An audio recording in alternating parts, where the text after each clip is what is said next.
یاره خبره داسې ده چې اول خو د قیامت ډېر نږدې نشانیانې دي، علامې دي چې موږ په سترګو وینو.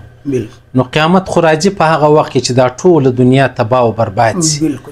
او بیا په دې کې بله خبره دا ده چې د قیامت ټولې علامې تقریبا په 100 کې 98% الله پاک په موږ ولیدلې.